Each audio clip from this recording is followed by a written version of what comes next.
Hello সম্মানিত viewers, আশা করি ভালো আছেন। প্রতিবারের মতো চলে আসছি আজকে নতুন আর একটা ভিডিও নিয়ে।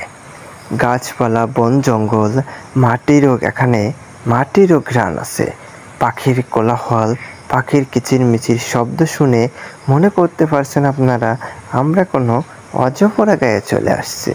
আসলে না, আমরা চলে আসছি মাগুরা জেলার মোহাম্মদপুর উপজেলার বাবুখালী ইউনিয়নের পাড়েরকুল গ্রামের সীতা পাগলের আস্তানায়। এখানে মাটিরও ঘ্রাণ আছে। এখানে রয়েছে অনেক রহস্যময় অনেক ঘটনা।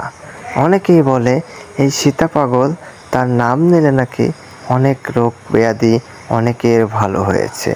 আসলে আজকে আমরা এই সীতা পাগলের আস্তানা সম্পর্কে জানব।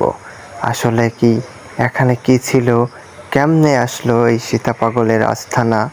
এখানে মূলত অনেকের কাছে আমরা এলাকাবাসীর কাছে শুনে জানতে পারি এখানে অনেক দিন ধরে একটি পাগলের বসবাস ছিল, যেখানে সেই পাগলকে ঘিরেই ছিল অনেক রহস্যময় কিছু ঘটনা। আমরা আজকে তার কিছু বিস্তারিত আলোচনা করব।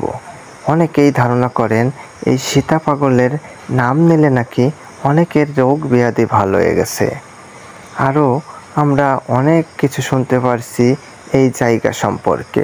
সবার আগে বলে রাখি, এই জায়গায় আসলে আপনাকে মানুষের কোনো কোলাহল, শুধু আছে পাখির কিচিরমিচির শব্দ। গ্রাম্য এই নিলিবিলি পরিবেশ আমার কাছে কিন্তু অনেক ভালো লেগেছে। আমরা যত ভিতরে আগাই চারিপাশেই দেখতে পাই গাছপালা, বন জঙ্গল, লতাপাতা দিয়ে ঘেরা। এখানে রয়েছে একটি পাকড় গাছ। এই পাকড় গাছটির বয়স প্রায় 400 বছরের পুরাতন এই পাকড় গাছটি। এখানে রয়েছে হিন্দু ভাই বোনদের একটি মন্দির, রয়েছে একটি শ্মশান ঘাট। এখানে কিন্তু প্রতি বছরেই রথযাত্রা অনুষ্ঠিত হয় এবং রথের মেলাও কিন্তু বসে এখানে। এখানে আমরা যতদূর জানতে পারছি এলাকাবাসীর মুখ থেকে, এখানে ঘিরে রয়েছে অনেক রহস্যময়। এখানে পাশেই দেখতে পাচ্ছেন তুলসী গাছ দিয়ে মোড়ানো সেই জয় বাবা পাগল বাবার আস্তানা, লেখা আছে হরে কৃষ্ণ পাগল বাবার আস্তানা তুলসী বেনি দিয়া। আরও ভেতরে যাই আমরা, যতই দেখি চারিপাশে নেই কোনো মানুষের কোলাহল, আছে শুধু পাখির কিচিরমিচির শব্দ। আপনাকে মানুষের কোলাহল মুক্ত এই জায়গায় যদি আসতে হয়, সবার আগে কিন্তু বাবুখালী বাজারে আসতে হবে। এই বাবুখালী বাজারে আসলেই কিন্তু পাড়েরকুল নামক এই গ্রামে ঢুকলেই কিন্তু আপনি আসতে পারবেন এই পাগলের আস্তানা।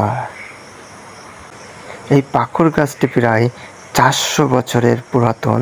তার পাশেই রয়েছে আপনার হিন্দু ভাই বোনদের শেষ নিদ্রায় দেওয়ার সেই শ্মশান ঘাটের কার্যক্রম। এখানে শুধু একটি গ্রাম নয়, আছে আশপাশের 8টি গ্রাম। এই 8টি গ্রামের এই 8টি গ্রামের হিন্দু ভাই বোনদের সৎকার্য করা হয় কিন্তু এই পাগলের